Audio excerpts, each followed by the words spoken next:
They don't think of, oh, well, yeah, Buddha followed all those moral principles, so I should too. The thought never even enters their mind. Where does this philosophy come from? What kind of person gave it? What kind of society did they live in? What were their principles? What was the example they set? They don't even think of that stuff. It's just that I don't have to follow any rules. Fantastic. Let's go for it. Huh? So this nonsense philosophy, this has been the cause of the degradation of the whole human society. Now, why does Krishna set up this big play? Well, because it's Kali Yuga. Kali Yuga is to teach the living entities that you cannot enjoy in this material world. There's no pleasure, no safety, no security, no honesty, no wisdom, no purity in this material world. There might be, in other yugas, some semblance of a civilized life. But in Kali Yuga, all pretenses are cast aside, and the real thing comes out. We're just a bunch of dogs and cats. Go for the gusto, you know. That's the nature of human character, because we're in these bodies, and these bodies are basically animals. So if we follow the senses, if we follow the mind, then we will become degraded. So there has to be some higher principles. There has to be some justification or motivation for following higher moral principles. And that can only come from worship of God. As soon as we eliminate God, whether it's by Mayavadi philosophy or material science, then we're right back in animal life, where the only justification for any activity is the senses. You can't have it both ways. It doesn't work. It's either we're following the senses or we're following the spirit. You can't have it both. Now, actually, in Vedic society makes it possible to transition gracefully from the life of the senses to the life of the spirit by engaging our sensual activities in devotional service. And this is the wonderfully unique aspect of Vedic philosophy that Western religion has never figured out. Western religion, there are moral rules, but the moral justification for having those rules is that, you know, I told you so. There's no real, there's no, I should say, elegant philosophical reason why we should follow moral rules. You know, if you don't follow this rule, God will punish you. Well, great, you know. But then if the belief in God becomes weakened, then nobody's going to follow the rules. And today nobody does follow those rules. The cheating, lying, stealing, lust, even killing, and state-justified wars and so on is all very much accepted in today's world. And nobody really believes that God is going to punish them for anything, because they don't see it happening. Out of sight, out of mind. They don't believe that there are areas of existence that they cannot see. Please sit properly. Thank you. So what we have to deal with in today's world is really a bunch of people who are acting like animals, just following their senses and justifying all their activities by sensory means, that we're going to increase our profit, we're going to increase our power, we're going to increase our enjoyment. And this nonsense enjoyment is actually just sinful activities that lead them into lower and lower and lower consciousness, where they become the slave of their mind and senses. And this is misery. It's misery, because you may enjoy for 5 minutes nice sense gratification, and then for days afterwards you're, depleted and drained. And this is called, in psychology, it's called anhedonia.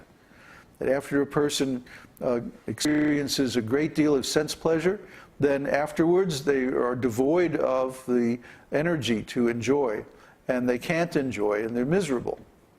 So this is life. This is karma, dude. Huh? Wake up. This is karma. You enjoy the senses, and then afterwards you suffer. This is why Krishna says, in the mode of passion automatically leads to suffering. The mode of goodness, when we control and regulate the senses, that leads to happiness. And these things are eternal truths. No matter how much wishful thinking you want to indulge in, you can't counteract that. You can't counteract Krishna's teachings. So Krishna comes in Dvapara Yuga to display his original pastimes. And then he creates the situation in Kali Yuga to show what happens if we don't follow those instructions. Then Lord Chaitanya comes along and says, here's the solution, chant the holy name. So if we follow those instructions, and we also have a little bit of experience in this life, in this world, then we know that these things are true. And of course, there's a lot of propaganda against Krishna's teaching. So this is also Krishna's arrangement. It forces us to make the choice. We cannot become self-realized simply by being swept along by the current of human affairs around us. The environment is not going to help us become self-realized. If anything, well, how many devotees, huh? In fact, everybody that I can think of here, just about, they became a devotee out of a situation where everyone opposed them. Isn't it? So many people in your life, the people you're related to, you realize this knowledge and you go, oh boy, this is the truth, I have to follow this. And everybody else around you is going, no, you're just dreaming, this is crazy. Life is really about enjoying the senses. See? They're under the whammy. They're still believing in this Mayavadi philosophy. See? They're actually Mayavadis. Try to understand. Because if you could actually engage them in an intelligent conversation about their beliefs, which most of the time you can't.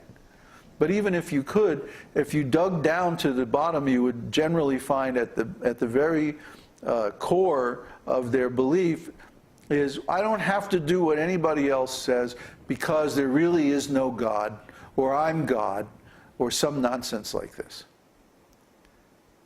See?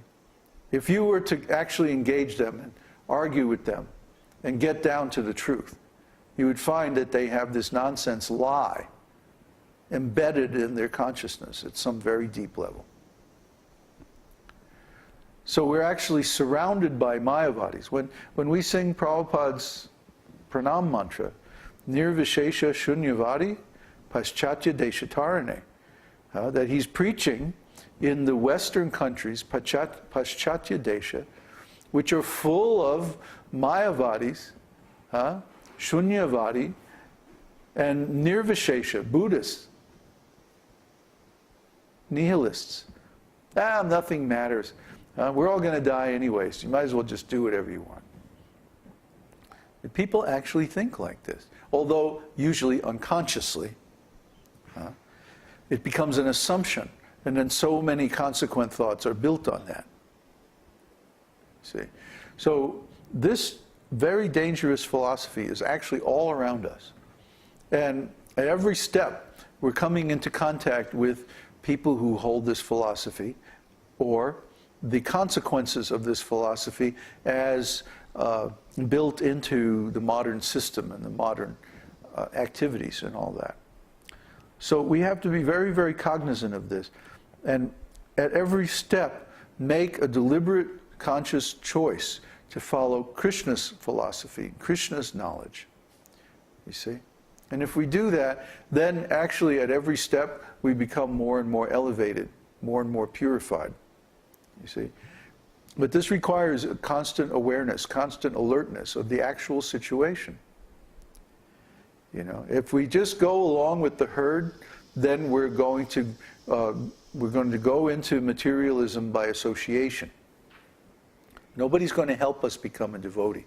We have to make that choice all on our own, individually, each and every one of us. It's not like you can simply be swept along with the herd by association. We don't have a big association. And even if it was possible, even if it were possible, then that would make very weak devotees. And as soon as they're separated from the association, they fall down. No, it's better if we have very strong devotees who can be independent and not lose their faith and not lose their practices. That's better. So when these tests come, and they always will come, we should welcome them because they're going to make us stronger. They give us the opportunity to choose. Do I want Krishna or Maya?